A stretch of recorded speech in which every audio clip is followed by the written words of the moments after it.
Welcome to Real World Peaceful Parenting, a podcast for parents that are tired of yelling, threatening, and punishing their kids. Join mom and master certified parent coach Lisa Smith as she gives you actionable, step-by-step strategies that'll help you transform your household from chaos to cooperation. Let's dive in. Welcome to today's episode. I am so excited to be with you here today. And today's episode is the perfect follow-up to last week's episode. And as you know, 2024 is dedicated to the theme that's critical for every parent, self-regulation, right? I mean, we're working on this all this year. Self-regulation is important because, as you and I both know, parenting is a journey filled with both joys and challenges. And our ability to remain calm, composed, and in control of our own emotions can significantly impact our children's development and our family dynamics. In today's episode, I want to explore the essential aspects of self-regulation, offering practical tips, expert insights, and real help so that you can navigate the ups and downs of parenting with greater ease and resilience. By making 2024 the year of self-regulation, we are empowering ourselves to become the best versions of parents that we can be. And I want to be with you every step of the way as you really bring out the best in you so that you can allow your children to come alongside your teens, your young adults, and co-regulate alongside you and learn how to regulate themselves. Now, one of the foundational elements of self-regulation is our ability to connect with our children, especially during moments of emotional distress. I like to call it storming. You see, connection is crucial because it validates their feelings and it builds trust.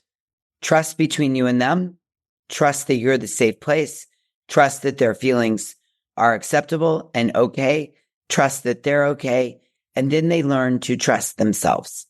This brings us to an effective strategy known as connect and then redirect, rather than just go straight into redirecting. When kids are upset at any age, 2, 5, 7, 9, 22, when kids are upset, the first step should always be to connect with them emotionally. Your right brain to their right brain. This is really, really, really important. When we connect with them emotionally, right brain to right brain, we acknowledge and validate their feelings. Doesn't mean you have to agree. Doesn't mean they're right. Doesn't mean they're justified. You're just connecting with them emotionally, right brain to right brain. And when we do this, we're acknowledging and validating their feelings. And only after making this emotional connection are we able to then move on redirecting them with logic and reasoning, engaging their left brain with our left brain. This approach not only calms the child, but also helps their brain to integrate emotional and logical responses, which fosters better self-regulation for both the parent and the child. If you go in left brain to right brain, you go in with your logic and try to connect with them when they're emotional, it just reactivates the storm, often to a higher level. So one of the tools that I really want you to remember, practice, and use is connect and then redirect. Connect right brain to right brain with empathy, with compassion, with understanding that they're upset. Again, it doesn't mean they're right, or it's valid, or they should be, or you agree with them. You're just saying, I see that you're upset. Let me hold space for you. Let me help you calm. Let me witness your storming. And then, and only then, can I redirect you with logic, reasoning, and engage your left brain. And the payoff of this is the storm will last longer. Your kid will trust you more. You'll feel more connected. And also long-term, it will foster better self-regulation for both you and your kid or kids. Now, let's dive deeper into the concept of emotional maturity, which is integral to self-regulation. Emotional maturity has nothing to do with age or smarts or years on the planet or what you do for a living or how old of a soul you are. Rather, emotional maturity is the ability to self-regulate, self-reflect, and hold space for other people's emotions. I love Nicole LePera's definition, and I've adopted it. Let me say it again. Emotional maturity has nothing to do with age. Rather, emotional maturity is your ability to self-regulate, self-reflect, and hold space for other people's emotions. In contrast, emotional immaturity is the tendency to blame, deflect, and project emotions onto other people. Emotionally immature individuals often externalize their uncomfortable emotions instead of processing them internally.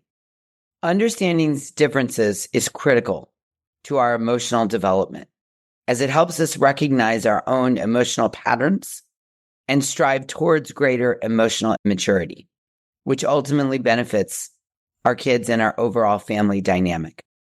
Developing this emotional maturity and self-regulation isn't just about your own well-being.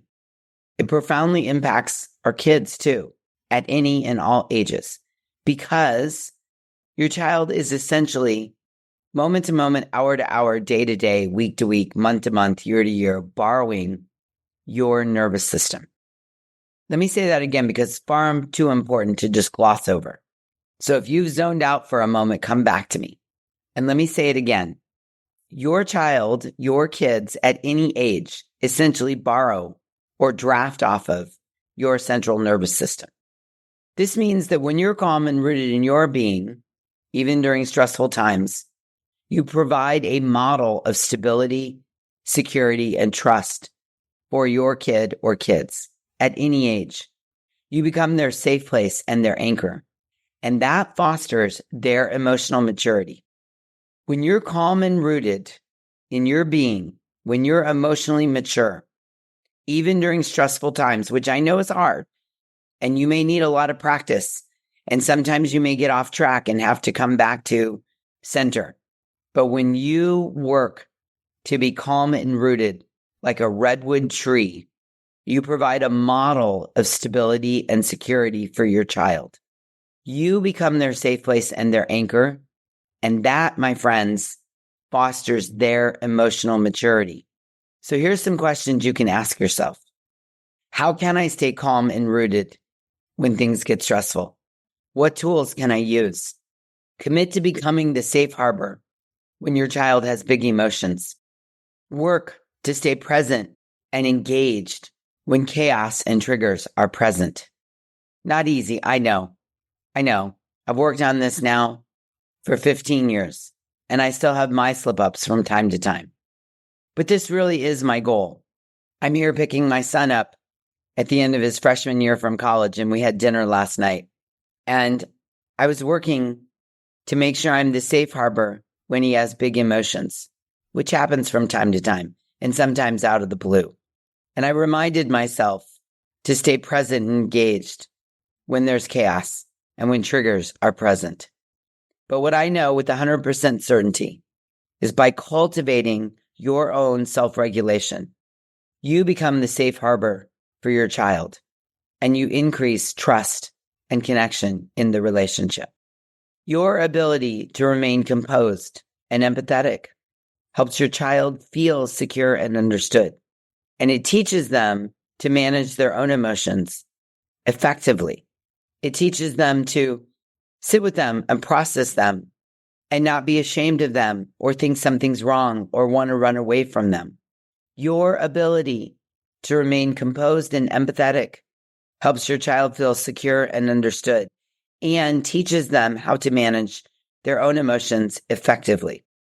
What I know is this supportive presence is vital for their emotional development and resiliency. Now, maybe you're thinking, but Lisa, I hear what you're saying, but I wasn't born with the ability to remain composed and empathetic. I hear you. Believe me. I bet you weren't born with the ability to remain composed and empathetic. I know I wasn't. And most of us really weren't. These are learned skills, not innate traits we're born with. Remaining composed and empathetic is a skill that can be developed over time. I personally am proof of it. And at this point, I've worked with thousands of parents all around the world who've been able to work on the skill of remaining composed and empathetic. And I know you can do it. I know it. I also recognize that this is no small ask. Being calm in the midst of a storm that your kid is having, especially over something you don't like or agree with, or maybe you're slightly embarrassed about, requires emotional and nervous system awareness. I would even say huge emotional and nervous system awareness. It demands a level of self-control and mindfulness that many of us were not taught growing up, and it certainly wasn't modeled for us in the homes we were raised in. If you're anything like me, and many of us here are, we were taught that our big emotions are not okay. We got the message that big negative storming was not going to be tolerated. And as a result, you may struggle to navigate and accept big feelings in yourself and your children. And I get it. I was once there myself. But here's the thing. Understanding this, understanding the cycle, understanding that you're uncomfortable with big negative feelings is the first step towards breaking the cycle and fostering a healthier emotional environment for your family. It's important to recognize that it's not your fault if you don't know how to regulate your emotions. Many of us were not given the tools or the guidance, and no one modeled how to develop these skills. However, and I need you to hear this, while it's not your fault, it is your responsibility right now to learn and practice self-regulation for yourself and your kids. Let me say that again. It's not your fault, but it is your responsibility from here to learn and practice self-regulation so you can model this and provide it and offer it to your kids. By taking on this responsibility, you create a more peaceful and supportive environment for your family. You break old patterns and you pave the way for healthier emotional interactions. You become a cycle breaker and you point your family in a new trajectory when you take responsibility to learn and practice self-regulation. And then you model it for your children and they draft off of you with co-regulation. And then they learn how to regulate themselves. And can you imagine the next generation of kids growing up in the world knowing how to self-regulate? I mean, honest to goodness, it's my greatest wish for this universe. It's why I get up every morning and do what I do, because I really, truly believe one generation of young adults who know how to self-regulate, they're not going to get it right all the time, and they're not going to be perfect. But an awareness and ability to self-regulate as young adults, I believe, would completely change the world for the better. So how can we cultivate this emotional maturity and become better at self-regulation? Well, here are 6 ideas to bring emotional maturity into your parenting. And these are 6 ideas that I'm going to share with you that I hope will enlighten you, allow you to have some aha moments, and maybe be key ideas that you can set as your intention or understand or work towards, and maybe even set goals. So here are the 6. Emotionally mature parents allow their children to have their own feelings, needs, wants, and desires. They allow it. They just decide my kid is allowed to have their feelings and their needs and their wants, and I will guide them and at the same time totally allow space for them to feel their feelings. Recognizing and respecting your child's individuality is critical for their development. Next, I talk about this all the time, and it's super important. Don't take it personally when your kids disagree with you. Push back, storm. Understand that differing opinions are a normal part of growing up, and just that realization is going to help you stay calm and maintain self-regulation. Emotionally mature parents love their children unconditionally, providing a stable foundation of support and security, regardless of the child's behavior or choices. They value the relationship over the behavior in that moment. Emotionally mature parents view mistakes and failures as an integral part of life. Embracing these moments as opportunities for growth helps our kids learn, build resiliency, and adaptability. Emotionally mature parents have their own individual lives outside of their kids. Maintaining personal interests and relationships ensure parents remain balanced and fulfilled, which in turn benefits their parenting. Emotionally mature parents guide and educate their children while understanding that the child has his or their own path. Supporting your child's unique journey fosters independence and self-confidence. By integrating these principles into your parenting approach, you can enhance your own emotional maturity, improve your self-regulation, increase trust with your kids, and teach them how to regulate themselves. So good, right?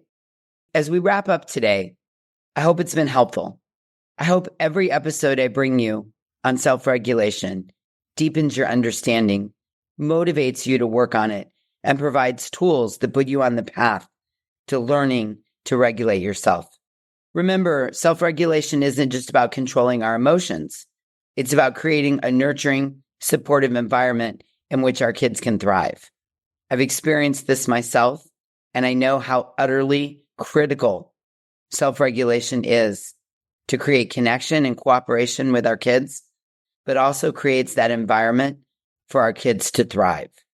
I also know that by prioritizing our own emotional well-being and modeling healthy coping strategies, we empower our children to navigate life's challenges with resilience and grace. As we continue on this journey of self-regulation in 2024 together, let's commit to self-regulate, self-reflect, and holding space for other people's emotions and experiences. Let's embrace the challenges as opportunities for growth and strive to self-regulate as much as possible, even during the chaotic, stressful times. Yes, yes, yes. Thank you, thank you, thank you. Thank you for making the commitment. Thank you for joining me today. I want to encourage you to reflect on what we've talked about here today and really consider how you can integrate these principles into your own parenting right now. Together, we can make 2024 the year of self-regulation, the year you really understood what it was about, brought it into your home, modeled it for your children, and really got your entire family on the path to co-regulation. Yes? Wonderful. Okay, until next time, I'm wishing you peaceful parenting and self-regulation. Thank you so much for listening today. I want to personally invite you to head over to thepeacefulparent.com/welcome and sign up for my free Peaceful Parenting mini course. You'll find everything you need to get started on the path to peaceful parenting just waiting for you over there at www.thepeacefulparent.com/welcome. Can't wait for you to get started. Thanks for listening to Real World Peaceful Parenting. If you want more info on how you can transform your parenting, visit thepeacefulparent.com. See you soon.